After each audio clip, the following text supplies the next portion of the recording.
présent, mesdames et messieurs, nous passons à notre débat principal, centré sur ce même sujet. Le sommet de l'Union africaine qui se tient à Addis Abeba et l'ouverture de la 42e session du Conseil exécutif de l'Union africaine. Et pour aborder ce sujet, nous avons le plaisir d'accueillir au bout du fil Dr Nesrine Chokri, qui est journaliste et écrivaine. Bonjour, Dr Nesrine. Bonjour. Alors, premièrement, comment voyez-vous la tenue de ce sommet de l'Union africaine, certainement avec les défis de part et d'autre, que ce soit l'économie mondiale, que ce soit les conflits en Afrique.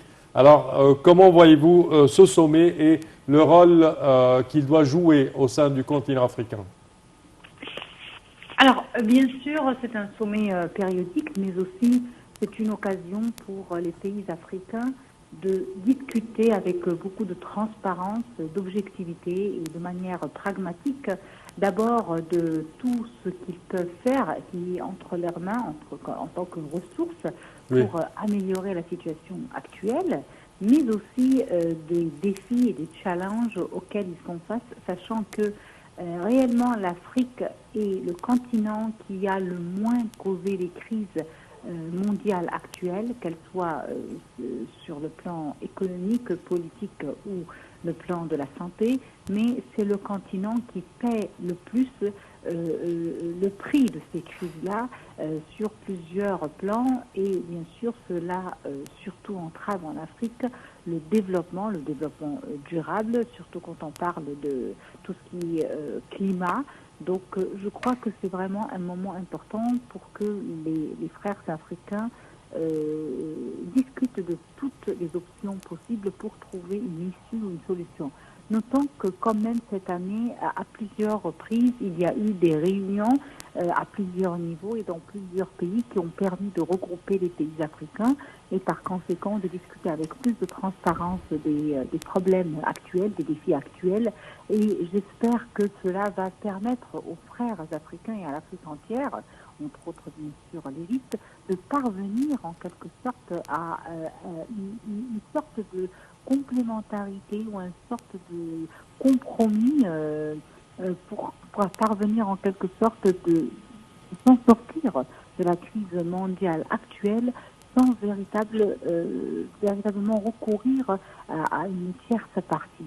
Je crois que les Africains ont assez de capacités sur le plan scientifique, technologique et même les matières premières. Et s'ils coopèrent assez, ils pourraient véritablement trouver une issue à toutes les crises actuelles. Docteur Nesrine, l'examen de la note d'orientation et de la feuille de route du thème de l'année 2023 intitulé « Accélération de la mise en œuvre de la zone de libre-échange continentale africaine ZLECAf » est parmi les sujets discutés pendant ce forum. Qu'est-ce qu'on doit faire en tant qu'Africains pour aboutir à une situation, comme on dit, gagnant-gagnant, que ce soit sur le niveau interafricain ou sur le niveau international? Alors, d'abord, la ZLECA ou la ZLECAf, comme souvent plusieurs personnes entendent l'appeler, c'est une zone de libre-échange économique qui devrait permettre, si jamais vraiment elle est appliquée de la manière ou de la vision africaine, d'abord à l'économie africaine de se renforcer en renforçant surtout les biens économiques et commerciaux inter-africains, mais aussi de permettre à créer une sorte d'entité africaine importante sur la carte économique et commerciale mondiale et par conséquent renforcer la place de l'Afrique sur la carte économique mondiale. Et donc, qui dit économie dit politique. Donc, c'est véritablement, je dirais, un projet ambitieux qui permettrait d'abord de changer sur le plan économique les relations interafricaines, mais aussi la place de l'Afrique sur la carte géographique, je veux dire plutôt géopolitique mondiale, c'est-à-dire dans le sens politique et économique. Alors, depuis plusieurs années, on a entendu, je crois, surtout à partir de 2019, on a beaucoup parlé de la cristallisation plutôt, pas du projet, mais de la cristallisation du projet, des mécanismes de cristallisation du projet. L'Égypte, durant cette période-là, était à la tête de l'Union africaine et avait fait beaucoup d'efforts pour cristalliser et donner vie à ce projet. Et je crois que, bien sûr, même si ce projet, je veux dire, prend du temps pour être discuté parce qu'il y a quand même beaucoup d'éléments et d'accords qui doivent être discutés entre les pays membres, de sorte à ce que ce soit par consensus. Je crois que l'essentiel finalement, c'est que ce soit un accord non pas rapide, mais surtout efficace et capable d'être applicable. On a vu déjà plusieurs accords qui avaient été rapidement ou lentement mis en place par l'Union africaine ou d'autres entités régionales, dont peut-être même arabes, qui avaient été mises en place, mais ces projets-là avaient été soit mis en place rapidement, soit lentement, mais n'avaient pas abouti à quelque chose de concret. L'essentiel dans cette entité-là, la ZLECA ou la ZLECAf, c'est véritablement d'apporter du nouveau pour, je dirais, changer la situation économique africaine. N'oublions pas que, ça c'est une situation qui m'avait choqué en 2010, parce qu'en 2010, j'avais appris que, par exemple, un pays comme l'Égypte, quand il souhaite acheter du bois d'origine camerounaise, parfois il l'achetait à d'autres pays européens qui, eux, l'avaient acheté au Cameroun. Donc, ça d'abord augmente le prix, et c'est pas seulement pour l'Égypte, c'est pour plusieurs pays en Afrique.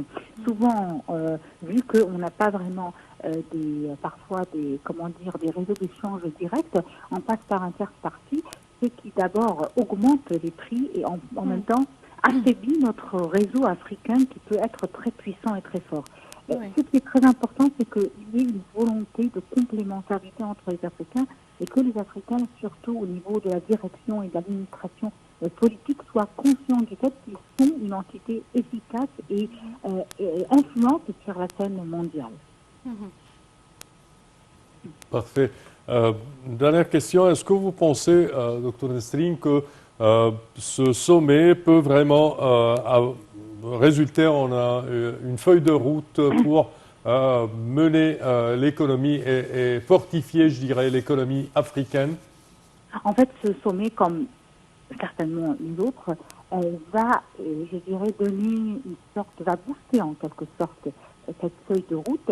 Et je ne crois pas que ce sommet travaillera à l'abri de ce qui a déjà été réalisé. Ce qui a déjà été réalisé est certainement pris en considération, que ce soit en le renforçant, que ce soit en le modifiant. Et par conséquent, si même ce sommet donne place à une feuille de route qui n'est pas applicable à 100%, c'est déjà une avancée. C'est une chaîne dans une longue maille d'avancée et de progrès réalisés par l'Afrique vers l'Union. Et je reste, comme d'habitude, comme chaque d'ailleurs vendredi, optimiste et confiante dans le fait que les Africains pourront un jour vraiment renforcer leur lien au point de devenir une force influente sur la scène mondiale. Je crois que malgré tout ce qu'on voit qui n'est pas très optimiste, surtout sur le plan économique mondial, et surtout tous les challenges et les défis auxquels font face l'Afrique, je crois malgré cela que l'avenir est au continent africain. Ça reste un continent jeune par sa population. Il y a une nouvelle population qui est différente et qui a l'espoir d'un avenir meilleur.